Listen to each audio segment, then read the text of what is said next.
Hello, and welcome to Among the Lilies. This is a show for ladies who are tired of pretending and are ready to be real. I'm your host, Cameron Brad, and today I'm going to interview Kendra, who's the founder of Catholic All Year. So I'm really excited to have her on the show, and I know a lot of you probably know who she is, or if you don't, you're going to find out. So, Kendra, welcome to the show.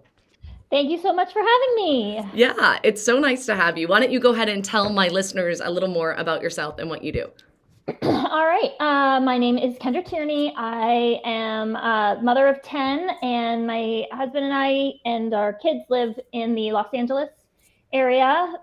This is our attic chapel. And I'm just super into liturgical living in the home. That's kind of my thing. That's awesome. You do not look like you have 10 children. I don't know what people that have 10 children are supposed to Yeah, look I like, know. but you just look young for having 10 children.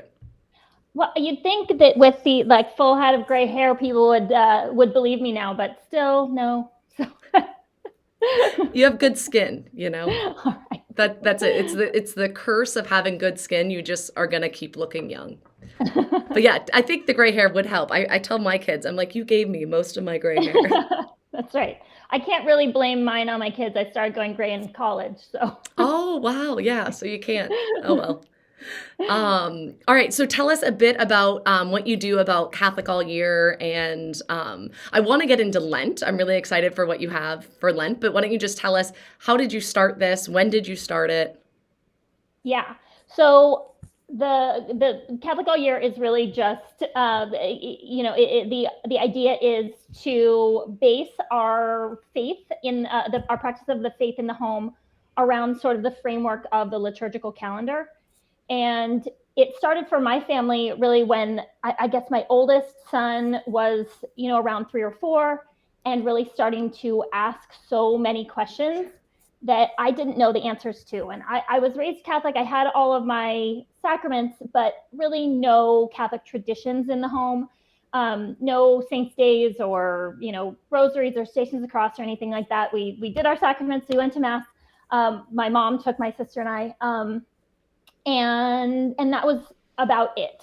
So as I was trying to figure out how am I going to incorporate our faith into our home for our kids, I started just looking up, what do Catholics believe? I started listening to podcasts and reading books and trying to figure out, how to answer his questions, and just kept coming across these cool old traditions of, Catholic faith practices and these saint stories. And I, realized that there are meals that are traditionally associated with different feast days and activities. And it just turned into, as I started sort of introducing these things into our home, it turned into just such a great way to foster conversation Hmm. and to learn about the lives of the saints and Catholic doctrine in a way that's sort of these, bite-sized pieces. And as I learned more and more about it, I realized that is genuinely the reason that feast days exist. And there are, papal documents that talk about the reason that we institute feast days is because, if I were to, just write a dissertation on it, then scholars would read it. But if we, make it a feast day, then the people, are inspired to learn about it and have positive associations with it. And so that's kind of what I just try to incorporate those things into our home. Yeah, it's so smart, and you're right, because there's like a connection, right? So my youngest is Peter, and whenever they're reading, whenever he comes up in a reading, he's like, "Father's talking about me," and he just thought it was so great. And then like at one point we went to what was it called? A place in Florida. It's like Disney but Christian. So it's like Awesome. I forget what it's called, but it was great that like Jesus and the apostles are walking around shaking kids' hands, and there was like they did these dramatic presentations. Holy Land. That's what it's called, Holy Land. But anyhow, Peter was there. At one point, my Peter was there, and in the play, he had a big beard, and Peter was, I think, 2 or 3 at the time, and he's like, "Oh, I'm gonna have a beard when I grow up," and he just thought it was the coolest thing. And then at one point, he walked off because my 4 kids and then my friend's 5 kids. And so we're just kind of trying to keep track of everyone. But my Peter like took off, and I like got down on his level, and I was scared. We were looking for him. We found him. Like, it wasn't that long. It feels like a long time, but I was like, Peter, you cannot go off. Like, that is not okay. Like, you need to be by mommy. Mom, I saw Jesus. So I just went to go hold Jesus's hand. And he's standing there holding Jesus's hand. And Jesus, the guy that's playing Jesus, is like, this happens all the time. I know to just stay put. Once the kid comes and holds my hand, I just stay here. And I'm like, eventually the mom will find them. And they're like, they feel really safe with me. So I stay put. That's so great. That's better. I always lose my kids at the LA County Fair, and that's way worse. They'll just feed by like the sheep. And that's kind of good. Hey, it's close, Lamb of God. Oh, that's right. So it was Funny. Jesus. Yeah. See, they're going after Jesus as well. I love it though. I love the tangibleness of it, because I'm the same. I was raised Catholic, but like I didn't even know there were holy days of obligation. I remember being in junior high and someone invited me to a rosary group, and I laughed. I was like, oh my goodness, you guys pray those necklaces? That's hilarious.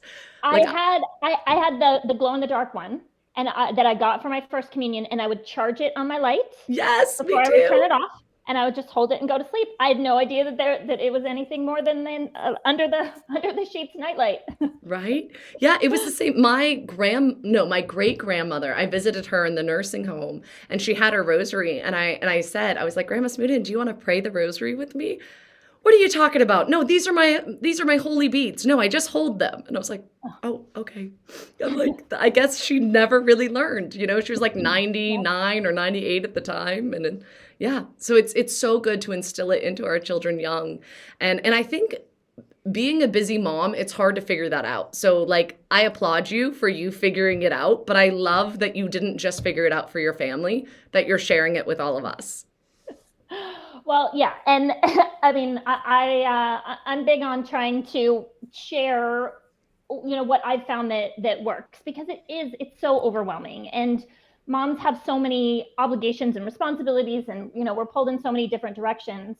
But for me, this just felt like here it is. Here's this plan that I don't have to come up with. Like, it's on the calendar. It's already there. This framework. And for us, we had already decided that family dinners were always going to be a priority for us. Yeah. And my kids are 2 to 19 now, and that's still like family dinners. That's our priority. So for me, finding a way to incorporate our practice of the faith into our dinner table, that was the way that was going to work for me. And so I tell people this might not be the way that works for everybody, but to look at your day-to-day life and think, where does it work to put our practices of faith in, so that it is part of our everyday life, and it isn't just, someplace we go to. It isn't just, we go to church and we come home and then we're done with that. That it has to be sort of woven into the fabric of our everyday. So it's really hard to get rid of. Yeah. And I think I think you're right. Like dinner, I was really big into like reading aloud to the kids, and I'm like, when can I do it? And it's so much easier if you tack it on to a mealtime, like right after, or I'm reading during breakfast, or right after like dinner. And so it makes sense to tie it in with dinner. And I think that, yes, the church is so rich and there's so many things. Yeah, and I think I think once you do it once, then the kids will remind you to do it again. Like our kids love like the sacrifice. Like my son's already gotten all these beans out from the basement. I'm like, what's going on? I had beans all over the table. And he's like, we need to have enough beans for the sacrifice jar for Lent. And I'm like, oh, okay. Yeah, I guess. Like I'm in denial that it's about to be Lent, I'm like, well, and it's so late this year. I feel like we got comfortable in ordinary time. Yeah, exactly. But yeah, I love the Lenten bean jar thing. That I love that my teens still care about it. They really do, because they just want to be recognized for things, and yes. It's such an easy, simple. Like, there's no prizes. We're not like building up to a trip to Chuck E. Cheese or something. Like, we're just saying like, hey, you did a good thing. Like, go put a bean in. Yeah, I know my teenager's the same, and he like became like almost like a police officer about the other kids. Mom, I don't think and I'm like, honey, he's 2. Like, leave him alone. Like him, like walking up the stairs could be a sacrifice. Like that's fine. Just let him put it in.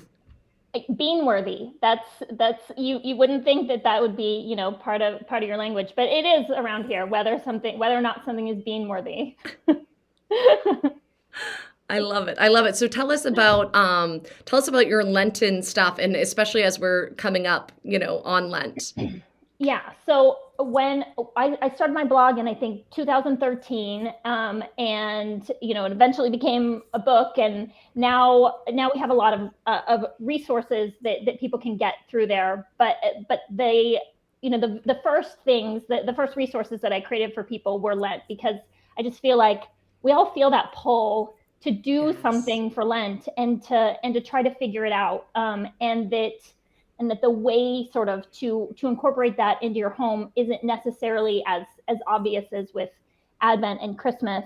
So we have a ton of different things, but one that's especially for moms, and is this, we've got a printable Lent workbook. And I know for me, I am terrible about sitting quietly. I am just not a I'm not a sitting quietly person. So I need something to do, and so I think having something, that can keep me a little bit busy as I'm trying to focus more on, on prayer, as we do in Lent. And then the other big thing that we have this year, and there's just a few of them left, is what I'm calling the liturgical living mega box, and it's just all these resources in a box shipped to your house, and including a bean jar that has the beans and the jelly beans for them to turn into on Easter. I know I always have to stock It's up on them. And Trader Joe's, I have some kids that are really sensitive to dye, and it just makes them crazy. And so I yeah, stock up on the Trader Joe's ones. They sell them in like boxes. And so, yeah. yeah, but I always make sure, like, as soon as Lent starts, I try buying them because if I don't have them, yeah, like, No, it's a problem. yeah. But yeah, so I think that especially for moms, and especially for moms with little kids, when we're around the house so much, it's so helpful to have sort of those visual reminders Hmm. of the season. And so it can be as simple, it can be simple, but I like to have just a little, like, burlap and purple cloth, and like a little crown of thorns, and cactus, go get some rocks from outside, but just something that every time I walk past it, I'm like, oh yeah, it's Lent. Okay, like, refocus. And in the same way that churches look different in the different liturgical Hmm. seasons, and I think that it's really good to bring some of that home with us when, in this season of life when we're spending so much time in our homes. But so yeah, this box has decor and activities for families for Lent and Holy Week and Easter all the way through. That is great. And is it a subscription thing or can you just buy the Lenten one? We do have a subscription box that's monthly, Okay. but the and then the seasonal ones are separate. So there's one Lent, Holy Week, Easter box that's separate. But then if it turned out you liked these family activities and visual reminders, we do them for every month as well.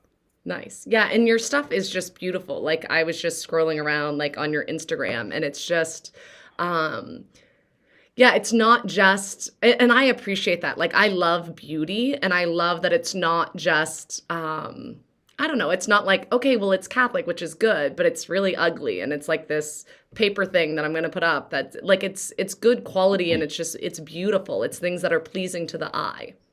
Well, I mean, if you look at the Catholic, like, history of art, like, we always had the most beautiful stuff. And if you look back at some of the old saint movies that were done, on a big budget with I know. famous directors, and then somehow we got to the 70s and 80s and got, like, the worst possible cartoons and the worst books. And And the worst I'm just banners, like why? Yes, Why a felt yes, banner? Why did so you think that ugly, was a good so idea? ugly. But I'm just so grateful there are so many great Catholic artists out there Hmm. working, and Yes. there are great Catholic publishers now putting finally we're putting out some beautiful Catholic books now, and we're trying to add to that with some of the Catholic decor that isn't just, look like you got it at the party store. Yes, yeah, no, exactly. And I love yeah, and I love the tangibleness of it. I have a friend who they get a just a bowl and they go outside and they fill it with dirt and then they put rocks on the top, they get moss and they basically build the Calvary, and then there's Mhm. like a stone in the front and they leave it through Lent, and she has three crosses, and then the kids roll away the stone for Easter Sunday, and I just love it. And she like often will put like little jelly beans or something, but like the kids make it themselves. So I think she has, oh gosh, I think 10 kids. But she used to just do one, but now all the kids want to make their own. So they're like just these bowls all over the place. And we did it. We copied her. And it was so fun. The kids loved it. And it's like, this is a tangible, or when we lived in San Diego, our neighbors were not Catholic. And we did like the Rice Krispie ones, like where you build the tomb and like you put Yeah. Jesus in and it like melts, right? And so like Jesus is gone. Anyhow, we did it with our neighbors who weren't Christian. One, like two doors down, they were Mormon. And so I think the boys were like 4 or 5 at the time. So my Catholic son, a Mormon boy, and then these two girls that are Mexican descent. So like their grandparents, I think, were Catholic. So like but they weren't raised at all going to church or anything. And so like the kids would talk to them about Jesus and about Easter. And we made these things for them. And they're like, I thought Easter was about a bunny. They're like, no, it's about Jesus and he loves you and he died for you. And it was so cute to hear like my son say it in more of a Catholic way. And then this little boy, Eddie, say it in more of a Mormon way, but both like trying to evangelize these girls and like and they love doing arts and crafts with us. So it's a neat way to be able to incorporate and evangelize too. And it's like, okay, kids love crafts. Might as well teach something through it. Yeah, one of the first books I read on liturgical living in the home, because it feels like there's sort of a renaissance of that happening right now. The previous one was in the 1960s when there was this big push on it, and there were two really well-known books written on liturgical living in the home, one by Mary Reed Newland and another by Maria von Trapp. And her book is Around the Year with the Trapp Family. And it's just reading it really just sort of really blew my mind, because I had no idea that you could just incorporate all of these things into your home. And this idea of like they go out and get a bowl of dirt, like everything that Maria von Trapp's family was doing is all homemade, and involves planting, and involves cutting out paper. And I love how you don't have to save all of these decorations. You make them again, you Yeah. throw them away, and they're made of renewable resources, and instead of plastic. And I love wax and paper and plants, and just that this is the way that faith has been lived in the home for so long. And I think it takes some tweaking for for it to make sense for us now, but it definitely still works. Yeah, I love that. I had no idea that she wrote a book. Like, Yeah, that's so cool. And I also yeah, it's love that great. it's like using things that are there. It's not, because I think that's a fear too. It's like, okay, either I don't have the budget, I'm going to go spend all this money, or great, like I already have too much Christmas stuff in my attic. I can't have every other liturgical season and every saint day. Like, I love using books. So like for certain saints, we'll have books and we read it that day or whatever.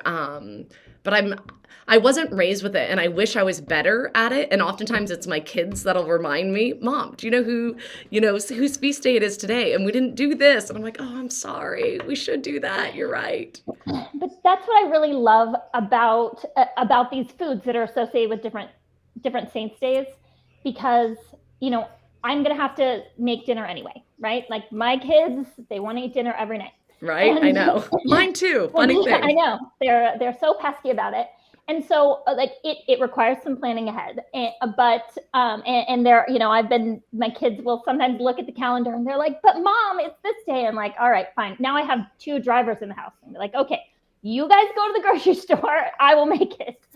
Um, but so that it's something I was going to do anyway, make dinner. It's something that doesn't cause clutter in our house, and that we can, that I always say it sets the stage for conversation. So I'll make this food that's either historically associated with with the saint or associated with the country that the saint is from, or is this a dumb liturgical food pun? my my 16-year-old son gave me a really hard time for my chair of St. Peter meal, which really was kind of accidental. We just had a lot of eggs to use up, but I decided to make us huevos rancheros for dinner That's good. because Punny, but I good. love liturgical food puns. But yeah, my 16-year-old son is like, oh, you can't. Don't. Are you going to tell people about that? It's like I am. I'm Yes, going to tell everybody, and definitely I'm going to own be it. sorry. Own it. That's amazing. But we have that. We sit down to dinner. Everybody can groan at mom's food pun, and then we talk about what it means. Why do we celebrate this feast day? What does this mean of this? To be the Pope, and it's so great to get to really talk about it in a meaningful way. And to me, just making a silly dinner sets the stage for that. Yeah. Yeah, and I love yeah, we're making dinner anyhow, like mine as well. And then I think it also just adds variety and excitement. Give us some of your kids' favorites. All right. Well, the food pun stuff. The other big one is St. Thomas s'mores, which that one is Uh, fun. And then also in the excuse me, in the summertime, we do a bonfire for the feast for the Nativity of St. John the Baptist.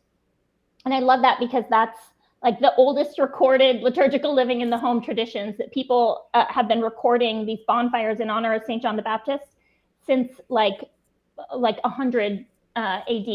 There are oh records wow. of the Nativity of St. John the Baptist being celebrated with bonfires. And so we dare each other to eat crickets, like locusts. Yes. So that's always very memorable. They have like snack food ones. The first place I saw them was like a road stop uh, when we were traveling, and I was like, sour cream and onion crickets. I'm definitely getting these and saving them for the feast of Saint John the Baptist. Yes, that's a great idea. My son loves them. He like, and then also, what are the bugs? There's some bugs that leave their shell behind and he'll just eat them. He Oh, loves them. see, there you go. Yeah. I'm trying But to remember see, what then bug it you is. just yeah you but you can do it for a feast day, and Yeah. then it adds a little more meaning. Yeah, and then you're gonna And remember then that. You're like, oh, John the Baptist, I ate an exoskeleton, whatever, of this bug, or a sour cream and onion cricket. And it's like, have you ever had a bug before? Yes, actually, every John the Baptist feast day, I eat bugs. And one that's coming up during Lent, and so it's always a big favorite, is the Feast of the Annunciation.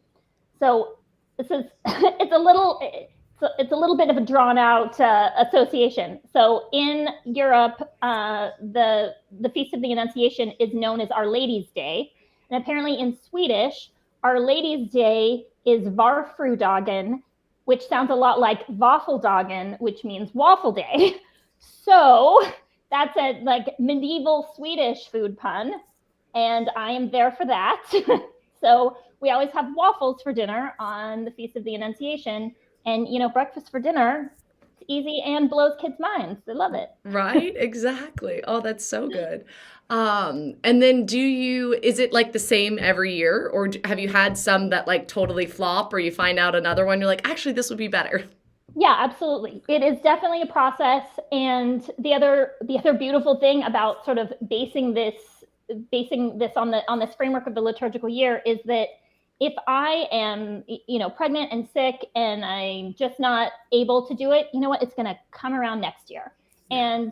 And even sometimes, like, I had all of the fixings for a dessert that we usually have on the Feast of the Chair of St. Peter, and I had a bunch of sick kids, and it's still in a bag in my pantry. And I just keep thinking, well, like, as soon as somebody's not homesick from school, we're going to do this. But, so we move feast days around, we Yeah. try things, we see what works and what doesn't. And, you have to think about whatever we're doing, it is adding to the faith of the practice of the faith for our kids. It's giving them these tools. Yeah. It's, you know, it's them knowing that a novena exists for this if they're having this problem. It's them knowing that a saint exists who's the patron saint of this. It's understanding that these practices have been done by Catholics all over the world for thousands of years. And I just feel like every one of those is a little tool in their toolbox that's going to help them, understand the importance of being Catholic and understand how to practice being Catholic. And, you don't have to do it the same every time. Although, as you said, you do something once and the kids think it's an immutable tradition that must happen forever. But, stuff like that is just, I think it's giving the kids tools because, my goal in all of this is to get to heaven and get my kids to heaven. And I think that understanding our faith is an important aspect of, how to do that. Yeah, yeah, and we have some that have like stuck for everybody celebrates St. Patrick's feast day, like everyone, like it's funny, I lived in Ireland. I was like, Americans go way more all out for St. Patrick's Day than the Irish do. The Irish like pin on a shamrock and they go to mass. Like that's what they did. Like they had shamrocks pinned on and they went to mass. And I was like all in green. I'm like, oh, okay, this is not what everyone here does. No pinching? No, yeah, there was no pinching, none of it. But no, I love that there's, and I think also like, as you said, the memory, like if you don't necessarily do it on the right day, like if someone's sick or like I'm really bad about remembering St. Nicholas's feast day. And I'm like half the time I've done it the night before, other times it's the night of, or I've even done it the night after because everyone was talking about it. I was like, oh God. But my kids were really little and I'm like, we're putting our shoes out tonight. They loved it. They had this great memory. They don't care. They got coloring sheets. They got oranges. They got gold coins, But it's funny because I have friends that aren't Catholic who have now taken on that tradition from my kids telling them. And so it's just kind of neat to take on each other's things. This year we live in Steubenville, which is kind of a Catholic town, or at least there's a big Catholic university. And so for St. Nicholas feast day, there was someone dressed up as St. Nicholas, and then I don't know how to pronounce the Schlagenschlein. I don't know. There was a guy in black and had a gray beard, and apparently he lived a really bad life, but then repented, and then he helped serve St. Nicholas. I think it's an Austrian tradition, maybe. I don't know. But they both were there, and the kids all made lanterns. And we went from one Protestant church to another, ringing bells, walking up and down the street, and singing Christmas carols. And he just shared the story about who he was. And my 9-year-old was like, you know why I think we're not doing it at the Catholic church? Because nobody knows this is really Catholic.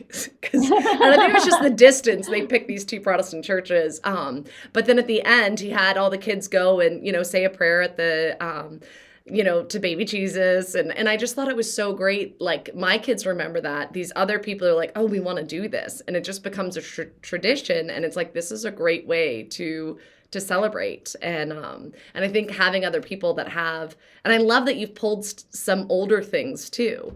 I didn't even realize, that makes sense now that you say it, that they would have celebrated the liturgical seasons more as a family as well in the domestic church. Yeah, no, that's really good. Well, and I think people think that Americans are so novel coming up with things like, National Talk Like a Pirate Day or, Star Wars Day, and those are super fun. Sure, let's do that. But like, people should know that like fun, silly traditions like this, like that's a Catholic thing. That's our thing. Like it's okay if you want to do it too. But these are the way that our faith was practiced in community, and it gives us things in common and these shared experiences, and and it's just fun. Okay, what about the mom who's listening and she's like, I'm all about this, but I'm in the land of the littles, and maybe she's a convert. Maybe she's never even done Lent before. What is your advice to her? Like if you could give her just like maybe 3 simple things she could do this Lent, what would it be? Yeah, so I think that decorating in some simple way, and that can be also taking things away. You don't have to invest in in a bunch of new Lent decorations. One of the big things that we do that's the most meaningful is that I take a bunch of stuff out of our big china cabinet that's in the dining room. I take out, the fancy silver and things and clear it out and just make it look a little bit more bare. And I put our Stations of the Cross in there. And that, you notice that as you go by, like, oh, okay, it's Lent. And to make a little centerpiece on the table with, some burlap, some like rocks from outside. If you get a little cactus from, from the home store, and that way, it's a visual reminder that it's Lent. And then the second thing that I think is really great for little kids is to count to 40 before eating. Oh, And wow. yeah, so we're already, we're sitting down at the table, everybody has their food, and we just, after we say the blessing before meals, we just count to 40. It has the added benefit of, that's how my kids learn to count above 10 during Lent. But it's just that act of that, that small sacrifice, that it's sort of, it's related to fasting in that, we're going to wait. We're going to wait this little extra bit more because it's Lent. And then the third thing is, if you want to try to level up a little bit, is to try to do the Stations of the Cross. And, maybe your church has it and you want to, schlep your kids over there. We most often do it at home, and that just feels more manageable for me. But again, different people, different temperaments. Some people find it easier to go to things. I, tend to find it easier to do them at home. So we do the Stations of the Cross on Fridays during Lent as a family. There's candles, kids like candles. But you can do it just, sitting around the table. You can do it, with homemade stations, walking around your yard. There are lots of different ways. But maybe you can't get to it every week, but the Stations of the Cross is such a beautiful Lenten tradition. And so I think to try to incorporate that would be a good goal. Yeah, I'm a stay-at-home person more than go to church, especially things like that where I'm like, it's too hard to like herd them as we go from station to station. I think my favorite was one year we lived in Georgia, and we had a bigger property, and we actually nailed them. And so my older son, I think, was like maybe like 8 or 9, so he was in charge of the hammer. Or no, one of the other kids held the hammer and someone else held a nail, and we walked as we talked about the station, and then he got to nail, like we had a paper that he nailed to the tree, which was just so neat. They loved it. They thought it was amazing. Really great. And Yeah. they had friends over, and they were like outside. I'm like, what are you guys doing? They're like, we're doing the stations. And because they were on the tree. So they're like looking, and they're like, this is when, Jesus fell for the first time, or this is, and they're putting it in their own words, whatever it is, this is when Jesus got a boo-boo. He scraped his knee. And it's like, okay, sure, yeah, that works, but letting them own it. And yeah, and I think tangible things, yeah, you're right, like lighting candles. We often have I would get tea light candles, so there's just like a little button for the kids that I was afraid were going to burn themselves, but we would do like the tea lights where they hold it in their hand. And you have never seen a 3-year-old sit so still as letting them actually hold a candle. Yep. Like yeah. I mean, it really it really holds their attention, and yeah, you got to watch them. But yes, yeah, don't let them just walk around the house. You gotta. But I do.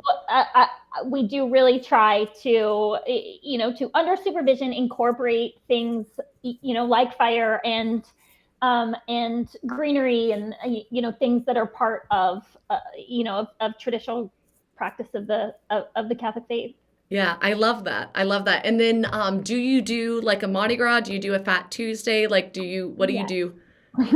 Yeah, so our family voluntary Lenten disciplines, every year we as a family give up TV and video games, and we give up treats.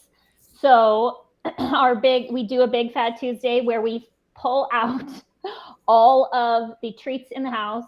And I'm a big saver of things. I don't like throwing food out. So, we'll have like old, like, quarter of a birthday cake or something still like that I put in the freezer because we were going to go out of town or something. So, I pull out all of the like old Halloween candy that's still shoved in the back of the cabinets, get it all out, and it goes on the counter. And then the kids make these just ridiculous, gross ice cream sundaes out of like whatever they want. And then all that stuff goes away.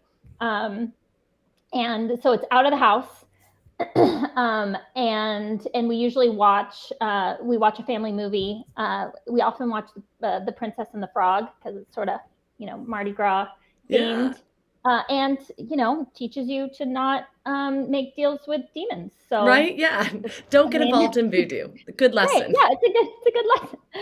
Um, but yeah, so I think that people always say, well, you have to remember the fast before the feast, but you also have to, there's also good to feast before the big fast. And so Yes. that because we are really gonna do Lent, and my kids know, Lent is gonna feel different in our home than other Hmm. seasons, and that we want to, have that big send off. And I think, sometimes Mardi Gras gets a bad rap. Sometimes it can go a little overboard, but that doesn't mean we should abandon it completely. We should just do it right. Yes. No, agreed. Agreed. I used to live in New Orleans as a kid, and so yeah, we were big Mardi Gras people, but we always went to the family friendly and appropriate ones. Yes. But yeah, I feel like that I don't know if it was because of we were in a more Catholic area, but I feel like that was the most meaningful Lent. Like I don't think I ever realized what Lent was until I actually lived in Louisiana. And I think it was because of the whole and I went to Catholic school, but it never registered. But for whatever reason, when I was like in, sixth, seventh grade, like seeing like Mardi Gras celebrating like all this big stuff, and then oh now there's nothing. And I think you're right with the whole like things being bare because the school that I went to, like everything just became way more simple. And then there was, purple cloths covering things. And it was the first time I saw that. I'm like, what is this? What's going on? Why'd they do that? And like, it's so easy to teach from that, right? And I would never think of like cleaning out my china cabinet. I'm like, well, china has nothing to do with Lent, but that simplicity, that totally makes sense. I have friends that like go through their kids' rooms and they do, bags every week, a bag of stuff to Goodwill or to the Salvation Army, wherever, like to like just teach their kids, like, okay, we're going to give to other people instead of, and then I think that same thing's happening. Their rooms become more simple and yeah. Yeah, I think that's such a good thing, to tie things like that to liturgical seasons, because that's the way that it actually gets done for me. Is, I could never do spring cleaning. I would just, like, what does spring even mean? I know, I right? I do Lenten Holy Week cleaning. decoloring. Yeah. Yeah, Oh, there you exactly. go. Or Yeah, Holy Week the cleaning. Lent decluttering is so great. And then since we homeschool, um, but we have those first, we take the whole week of Holy Week off, but that, so Monday, Tuesday, Wednesday, we can really, we just focus on, all right, we're going to really clean the house up. And then we have, a lot of other activities that we do on Thursday and Friday, but Monday, Tuesday, Wednesday, it's cleaning the house. And we're not going to do school, but we are going to do a lot Clean. of work. Yes. And so, that's tying it to a day on the calendar, makes it get done. Yeah, no, that totally makes sense. I'm gonna do that this year. We're gonna take the week off school and we're gonna clean. 'Cause yeah, I don't normally do that, but that's good. Yeah, I'm the same. Spring cleaning. Like I eventually just hit a spot where I'm like, okay, this is ridiculous. We have too much stuff.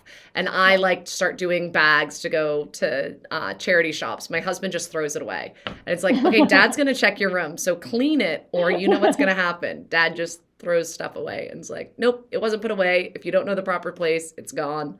But yeah, no, that's good to get together as a family. And I love the whole get out all the sweets. And I think that's where that comes from too. Like in when we lived in Ireland, everyone always baked pancakes for Fat Tuesday, and they said it was just to use up the milk, to use up the sugar, to use up the flour, like all the things that are more rich that you're not going to have through Lent. Mm-hmm. Yeah, I think that's so good. And I that's a very creative way. Instead of them just like eating it all, like I love that you turn it into like an ice cream sundae. Like, sure, yeah, put this on it, put that on it. And do your kids get sick or they like have a sugar hangover the next day? We yeah, they might have a stomach ache. I don't think, we've never had a great disaster from it, but but the potential is there. But yeah, I mean, I think Lent is such a beautiful opportunity to work on on this concept of detachment, that even these good things that, we have so many liturgical living in the home traditions that are associated with desserts and stuff, and but to learn that, and for my kids to learn, for me to learn, like, I can live without TV. I can live without my afternoon Dr. Pepper that I love so much, and I miss it every year. But there's so much power in that, to know, like, yes, these are things that I like, these are things that I enjoy, but they're not things that I need, and they're not things that I deserve. And when we take, it just has seemed like in our family that it's screens and treats that really do, sort of fill that, they fill our time and they fill our minds. And so to use that little period of Lent is such a manageable time to detach from things and realize, hey, if I'm not going to send my kids to, go watch a TV show, all right, what am I going to do with them? I guess we'll play a board game, or we'll read a book, or we'll go for a walk. And to know that I can get through my morning without my chai latte, that I can have herbal tea and I will live. Yes. Yeah. And so that, I think that's the gift of Lent to us, is that, we can put aside good things that distract us and focus on the important things for a manageable period of time. Yes. Yeah. And that's it. There is an end in sight, and we're not going to binge TV afterwards. We're going to just let it come back in. Right. We've done that, where we've just done all TV, all video games, whatever. We don't do much of it anyhow. We kind of have a Fried family movie night. And then it's normally, if I have kids babysitting kids, because they're still kind of youngish, that's when they get to watch a movie, and they'll watch the Waltons or whatever. But I've done it where we only are watching things on Formed. And it was actually a really neat way for the kids to watch more saint movies and more things that are Catholic, where they wouldn't necessarily, especially most kids, it's like, do you want this Disney movie or this saint movie? They're going to go with the Disney, right? And so it's just a neat way of, we don't have to watch any TV, or we can watch one of these saint movies if you're interested. And my son was obsessed with Mary of Nazareth that year. And that's all he wanted to watch over and over. And it was just so beautiful. And he would tell us things about the movie, or learn new things about different saints. And it's just a neat way. And then he always wants me to cuddle up and watch it with him. And it's sometimes it was really enjoyable, and other times I'm like, this is sacrificial. It is good for me to watch this B-grade saint movie and just offer it up. But I think that's a really good point, is that for sometimes we can think, all right, I'm going to really do this. I'm going to do Lent so hard, and I'm going to cut all of this stuff out. But for me, I've always been more successful if I can find something better to replace it with, and have that plan, or that, cheat or crutch or something. But yeah, so maybe it doesn't work for your family to cut screens out, but to just make a rule that these are the screens that we're going to watch instead. And that I found that I think the thing that I am attached to is the sweet part of my morning chai latte, not necessarily the caffeine. Right. But when I tried cutting out caffeine entirely, then you got a 3-day headache, and not very nice to my family. So I found out that, that probably keeping the caffeine is okay for me, and just getting rid of the sugar part. And so just, things like that, find what the, mortifications that aren't going to mortify others. Right. Yeah. My husband threw a bag of M&Ms at me. I was doing Whole30, and I was going through the worst sugar crash, whatever. And he literally threw a bag of M&Ms at me. It's just eat them. Just eat them, Cameron. You're driving all of us mad. Just eat the M&Ms. And I'm like, no. Yeah. But I mean, for me, so I'll say all right, well, maybe, I'm going to have this granola bar, right? The granola bars are basically just candy bars, but it's going to be a granola bar. So I'm going to feel different about it. Yes. Yeah. But I'll eat this so that I can be nice to my family, but I'm not going to eat a candy bar because it was from a different place in the grocery store. So. Yes, exactly. It's made with honey instead of just sugar or high fructose corn syrup, whatever it was. Yeah. Yeah. No, that's great. Yeah, these are all great ideas. Anything else for what about our single girls that are listening that aren't married, aren't like what advice would you give them to start incorporating liturgical living in their own life, but especially with Lent? Yeah, so just sort of the like overall incorporating, liturgical living in the home. They're such fun. The Have you heard of the Drinking with the Saints book? Yes, yeah. Yeah, I love that. I love that for, young adults that like throw a cocktail party, invite people over, and just like be a weird Catholic. Just commit, just do that. And Yes. I feel like there is that we think of this as a time where people are, not supportive of religion, but they're really supportive of what you say like your culture is.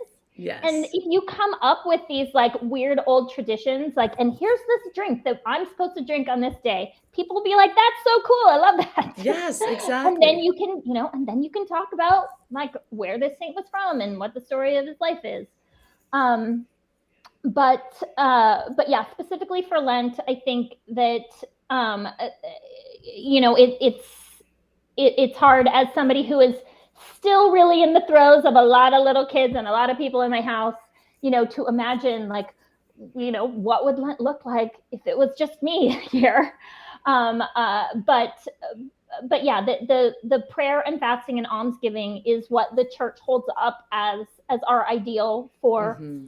um, for our practice of the Lent. Of Lent. So figuring out, how can I incorporate prayer into my day more, and what is it going to work better for you to decide to go to daily mass because you can set your alarm for it and you make yourself get out of the Yeah. house and do it, or are you going to just say a daily angelus? You set an alarm on your phone with the little church bells to remind you, all right, it's noon, I'm going to say the angelus. um, but so to incorporate prayer in that way, or you know listen to the a like Bible in a year podcast or something, if you need an outside something, if you need a book to follow along Yeah, with. I love that if it's like maybe you're addicted to podcasts and maybe and I'm not telling you don't have to listen to me, but don't listen to me. Like give it up. Give up podcasts totally for Lent. And then maybe do the Hallow app or do Father Mike Schmidt's Bible in a Year. And Mm-hmm. it's like, okay, imagine how much and I'm really bad where I fall behind with it. I still haven't finished it. I started it when everyone else started it and I'm like, this is going to be like the Bible in 3 years by the time I'm done. Bible in 3 years is still pretty It's good. still really good. Exactly. Exactly. And but like some days I'll do like 3 of them in one day. And it's like when you go to the phone and instead of listening to whatever podcast, especially if it's secular podcasts or like something that's not really edifying, it's like, okay, let's switch and have the Bible instead and like give that Right, to time just to the Lord. replace it, yeah, with Yeah. something a little better. And then fasting, that it's just sort of fallen out of our consciousness, fallen out of our usual practice of the Catholic faith.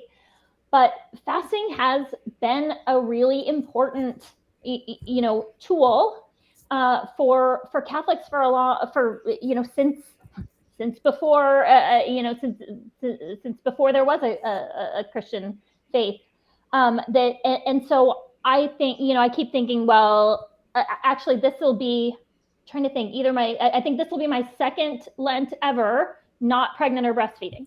Um, Wow. so, um, so for people who are in the pregnant and breastfeeding and and not really able to focus on fasting as much, I would say that people who are able to to explore that and try that, I think that um it's no mistake that the church has held this up as something Hmm. that really can help us with detachment from our like most basic physical needs, There's so much strength in that. Yeah, and I've also heard like when the church puts something down, the world picks it up. Like we put down the rosary and you just see beads everywhere now. Like that's a thing. People wear necklaces with beads and you're like, that's a rosary. You just took off the crucifix. But I think that about fasting. I feel like we haven't been Right. doing it, but now intermittent fasting is like I know. all the rage. Everyone's Like talking about it. intermittent fasting is like that is Catholic That's so fasting. Catholic. That's so Catholic. Yeah. Yeah. And then we like to tie food to almsgiving during Lent. And so if you're eating more simply, if we're not eating out, if we're not eating prepared foods, I'm trying to make things from scratch more often. That's going to save money on our food budget, and we save all of that, and the kids save money from odd jobs and stuff, and we save it all. And then on Holy Thursday, we do a 7 churches visitation. You're supposed to do it late at night after after the Last Supper Mass. We don't do that. We do it during the day because I still have a lot of little kids. But we go to 7 churches and we split the money up and put the money that we've saved because by our food changes, eating less meat and not eating treats, Yeah, and we I put love that that. money in the poor box, and it's just a way for the kids to see, like, wow, And why I 7 churches? I've never heard this before. oh yeah, so it is it's a tradition that started in Rome with who wrote the Stations, St. Alphonsus Liguori. Okay. And St. Alphonsus Liguori would just get his friends together, and after Mass on Holy Thursday, they would just go walking through Rome and visit the 7 major churches, and visit the altars of repose. The Holy Thursday Mass is really, really cool. They take Jesus away from the Right. main tabernacle in the church, and they put him in an altar of repose because he is away from us Hmm. during this time. And so he would go and visit the altars of repose at all of these different churches. And so people still do that all over, especially in Rome and in downtown places where you can walk. Somebody was just telling me that, in Philadelphia, you can walk to 7 different churches, which Wow, would be that's so cool. In amazing. LA, you have to get in your car and go on the freeway and fight traffic. Um, and Yeah, then, it's even some more towns, sacrificial being in LA. You're like 7 churches. Okay, that's going to take us 6 hours. yeah, it does. It takes us about 4.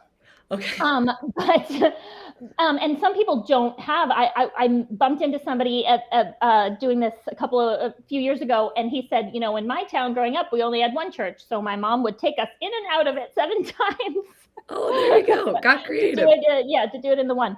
But yeah, so it's just this idea of that you would be sort of following along with Jesus, as he, on his passion, I at love these that. different I stops. think I And want to steal that. That's really yeah, good. it's really cool, and it's something to do, during the day on Holy Thursday.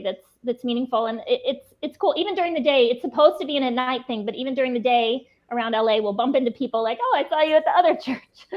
And yeah, and we'll do the Stations of the Cross at the different churches. We'll do a couple at each. We'll play Find Jesus, because it's not always readily apparent where he is in churches in Los Angeles. And so we'll play Find Jesus. We'll find the poor box, and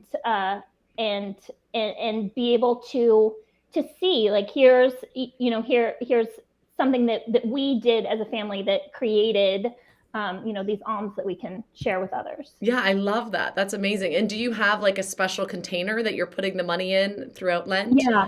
Is it a group thing or did the kids each have their own? How do you do that? It's a group thing. We we just put it all together. And then another thing that adds to it is we do a First by Wednesday, which for the Wednesday before Holy Thursday. That's the day that Judas betrayed Jesus for 30 pieces of silver. So I get 30 quarters, and we hide them around. So it's like a little bit of an early Easter egg hunt. We hide the 30 quarters in the house, and the kids run around and try to find them and knock each other over. And then Oh, we that's talk so about, fun. yeah, and then we talk about, Judas, and we talk about St. Peter and how they both betrayed Jesus, but how it was what they did afterwards that really mattered. Yes. And then I, lean on them to decide to donate these quarters that they found and put them in our little, stash to take when we go around on Thursday.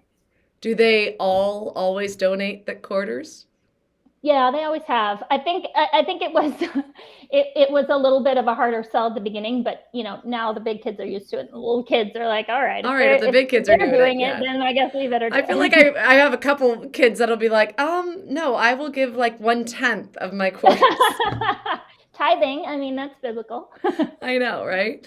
I love that. That is such a neat idea. That's really cool. And do you ever like not find them? Like some years are like we only have 20 quarters now. Yeah, I think that there have been years that we did not find all of them, especially if you do it outside. But It'll be whatever we really have. fun, random whenever you, hey, I found a Sure, quarter. sure. Makes it even more fun. No, I love it. That's so great. Yeah, I'm gonna have to incorporate these. I love this. This is so good. Thank you very much. What else? I'm gonna put all your links in the description here where people can find you. Do you want to tell us a little bit more about yeah, your book and just what you recommend and yeah, where people Yes, can follow absolutely. you? All right. So the blog is catholicallyear.com, and that was just sort of started on a crazy whim because, I really wanted to share these liturgical living in the home traditions, and it's really grown since then. So the first liturgical living in the home book is called the Catholic All Year Compendium, and Hold this it over has your other shoulder because oh, we can't see it. Other shoulder. Yeah, oh there you go. sorry, Okay, there we yay. go. Oh, I do know um, your book actually. Yes, I yeah. don't have it, but I have a friend that has that book. I've Well, looked through your book. I we didn't can even send it for realize you. it. We can send it to you. But yeah, so it has all these things that I've been talking about, the way that we celebrate these different feast days in the home and the seasons. So I talk about the stories behind and the history behind feast days and ways that we incorporate them into our home. And it has ideas for foods and prayers and scripture verses and stuff that are associated with it. And then the companion, so it's called the Catholic All Year. No, this side. Yeah, The that's how Catholic we All can Year see Prayer it. Perfect. Companion. Thanks. And this takes all of those suggestions that I make for prayers and scripture readings, novenas, the Stations of the Cross, the Christmas novena, which we love so much, and all the litanies and things like that are all in this book. And so they kind of work together. I kind of joke that this one I wrote for moms, and this one I wrote for dads because the Catholic All Year Compendium is sort of the ways that I organize activities and foods and things to sort of help set the stage for conversations about our faith in the liturgical year. And then the prayer companion is the way that my husband can come home from a busy day at work, sit down at the table, and be able to lead our family in prayer, be able to read, a scripture verses associated with the day, to be able to lead us in a litany so the kids can shout, Saint Joseph, terror of evil spirits, pray for us. Yes. Did your husband say, guys need a Cliff Note version? Make a Cliff Note version? He didn't say it exactly, but But you the way knew. it started was that I would find, oh, look, here's this cool prayer that's associated with this day. I'll just print it out and I'll just leave it over here. And, I'll say, hey, do you want to do this? And so it's just a way that I could support him in being that faith leader in our home, because he's a daily communicant. He says a daily rosary, but the kids don't see that because it all happens outside of the house. Right. And so this is a way that they can see him. They can see him in prayer. He can lead us in prayer. So I think that's great.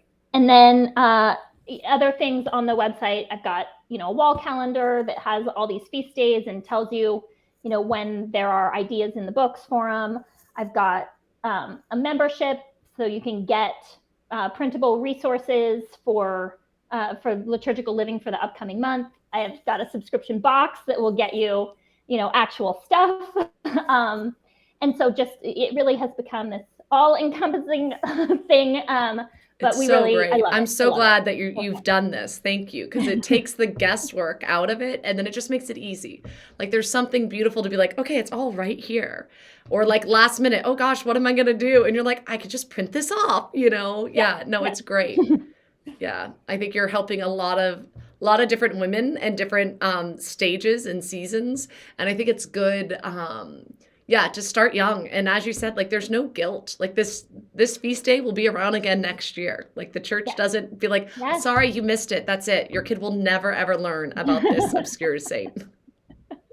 I mean, there is so much comfort in that, and that if you didn't explain something exactly right last year, like, all right, we're I'm gonna look into it a little bit more, and I'm gonna explain it better next time. And Yeah. and I think that's really part of the beauty of it. That Yeah. it's gonna come around again. It's very forgiving. Yes, so forgiving. And even if they don't get it right, that's okay.